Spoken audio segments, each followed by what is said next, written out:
Hollywood চলচ্চিত্রে martial আর্টের কথা বললে ব্রুস লির নাম যেমন চলে আসে, তেমনি বাংলাদেশের চলচ্চিত্রেও রুবেলের কথা চলে আসে। তিনি অপরাধীদের সাথে মারামারি করছেন, তার এই দৃশ্য কম বেশি আমরা সকলেই দেখেছি। তাকে শুধু ছবিতেই এমনভাবে দেখা যায় না, বাস্তবেও দেখা যায় তার নিজস্ব স্কুলে শিক্ষার্থীদের শেখানোর সময়। The young dragon martial art center the fighting karate স্কুলটি প্রতিষ্ঠা করেন ২৭ বছর আগে। রাজধানী ইস্কাটন গার্ডেনের এই স্কুলে কারাতে শেখান প্রতি শুক্রবার করে। প্রায় প্রতি বছরই তার শিক্ষার্থীরা কারাতে চ্যাম্পিয়ন প্রতিযোগিতায় স্বর্ণপদক অর্জন করে। আমি ফার্স্ট চাইনিজ বক্সার নামক ছবিটি দেখে অনুপ্রাণিত হই এইভাবে যে আগে জানতাম না যে একটি মানুষের পক্ষে ২ বা ৪ জনের বেশি মানুষের সাথে মারামারি করা বা আত্মরক্ষা করা সম্ভব। একটি ছেলের পক্ষে অনেকগুলো মানুষের সাথে মারামারি করে বা নিজেকে বাঁচানো সম্ভব।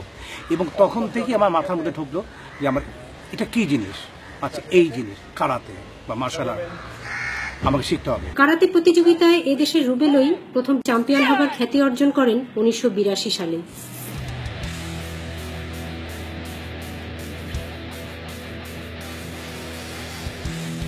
বেশি ছবিতেই তাকে আমরা দেখেছি একজন প্রতিবাদী নায়ক হিসেবে। ১৯৮০ ও ৯০-এর দশকে মার্শাল আর্টের মাধ্যমে তিনি মারামারির দৃশ্যগুলোতে নিয়ে এসেছিলেন এক বৈচিত্র্য, যোগ করেছিলেন নতুন মাত্রা। আমার এটার প্রতি ভালোবাসা ছিল যে প্রত্যেকটি ছবিতে আবার নতুন কিছু দিতে হবে, যাতে একজন দর্শক হলে যে সবসময় একই জিনিস না দেখে।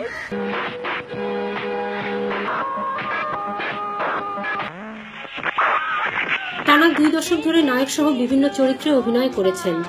নায়ক হওয়া ছাড়াও ফাইটিংয়ের নির্দেশনাও দিয়েছেন বহু ছবিতে। এজন্য সিনেমা জগতে অ্যাকশনের ক্ষেত্রে তার অবদান উল্লেখ না করলেই নয়।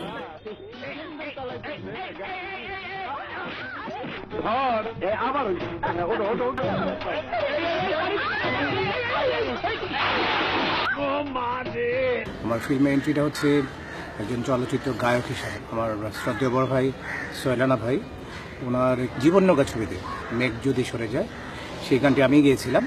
এটা হয়তো অনেকেই আপনারা জানেন না।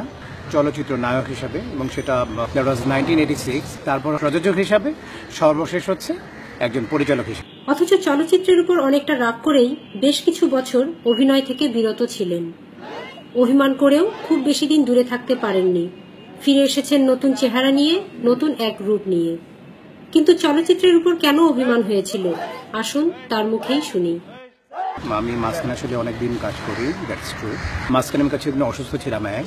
আর সেকেন্ড হচ্ছে যে আসলে ফিল্মের মাঝখানের অবস্থানগত দিকটা অনেক খারাপ দিকে চলে গিয়েছিল। দ্যাটস আমি একটু ডিটাচড অবস্থা থেকেছিলাম। রাগ বলে অভিমান করে একটু সরে যাওয়া সেই ধরনের ছিল। পরবর্তীতে চিন্তা করেছি যে না, আমার দিক থেকে যদি এক বিন্দু যদি কন্ট্রিবিউট আমি করতে পারি, আমি মনে করি সেটা করাটা উচিত। দ্যাটস ওয়াই আবার ফিরে আসা। আমি গত 2 বছর থেকে কাজ করা শুরু করেছি, যারই পরিপ্রেক্ষিতে এবছর আমার 3টি ছবি রিলিজ হয়েছে। একটি ছবি রিলিজ হবে আগামী মাসে মস্কো অবধি। আর আমি ছবি করছি এখন যে গেট আপটি দেখছেন, এই গেট আপে আমি সব ছবিগুলো করছি। জাস্ট আমার লুকসটাকে চেঞ্জ করেছি। আমার মুখ চলছিল, আমি ওটা কেটে ফেলেছি, মুখটাকে দিয়ে ফ্রেন্সটা দাড়ি করেছি। এখন যতগুলো ছবি করছি, প্রত্যেকটি ছবি হচ্ছে আমার এই লুকস। আমি জানি না আপনাদের ভালো লাগছে কিনা, ভালো লাগলে তো ভালোই, আর খারাপ লাগলে কিছু করার নেই। আপাতত ভবিষ্যতে আর যতগুলো ছবি করবো, এই লোক দিয়ে ছবিগুলো করবো।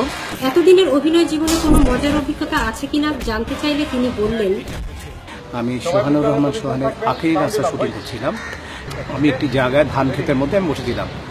তো হাজার লোকজন হয়ে যখন টের পেয়েছে, আমার মনে পড়ে আমি তখন বসেছিলাম, একটি ছেলে এসে পাশে এসে আমার হাত চাপ দিয়ে দেখছিল। আমি যদি বললাম যে কি ভাই কোনো সমস্যা, বলছে না আসলে। তখন আমি হেসে বলছি না, আমি কিন্তু মানুষই, অন্য কোনো প্রান্ত থেকে আসিনি। শিশু থেকে শুরু করে সকল বয়সের মানুষ তার কাছে আত্মরক্ষার এই কৌশল শিখতে আসে। ঢালিউডে কাজ করে এমন ভালো শিক্ষার্থীও আছে তার।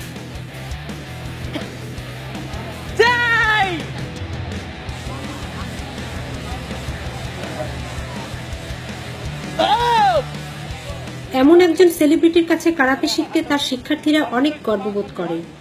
শিশুরা অনেক আনন্দ উপভোগ করে এখানে। কেন এখানে শিখতে আসে এক শিক্ষার্থীকে জিজ্ঞেস করাতে তার এক অভিজ্ঞতার কথা বললেন।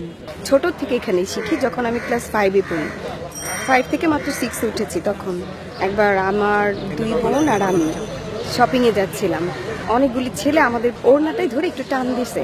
আমার সাথে যে আমার আপু ছিল, ও ঘুরে ওকে একটা কিক দিছে, আমি ওকে ধরে ইচ্ছা মতো কতগুলো মারলাম, মেরে তারপর মানে ওখানে যারা ছিল তারা সবাই মানে অনেক ভয় পাইছে আমার। এ থেকেই বুঝলাম যে এটা শেখা আমাদের জন্য কত প্রয়োজনীয়। এখানে আছি আমি ক্লাস 2 থেকে। আমার অনেক ভালো লাগে, এটার মাধ্যমে আমরা নিজেদেরকে রক্ষা করতে পারবো, যে কোনো পরিস্থিতি নিয়ে মোকাবেলা করতে পারবো। তো এটা আমাদের আত্মবিশ্বাসকে বাড়ায়। বিশেষ করে ছেলে মেয়েরা আমাদের স্বপ্ন, প্রত্যেকটি গ্রামে গঞ্জে প্রত্যেকটি ঘরে ঘরে আমি চাই কারাতের প্রসার এবং কারাতের উন্নয়ন। আমি আমার জীবনের সর্বটুকু দিতে চাই কারাতের জন্য। আমি আমার নাম্বারটি দিচ্ছি, সেটি হচ্ছে 0181286644। গ্রামীণ নাম্বার দিচ্ছি 01711839345। All the best, thank you very much.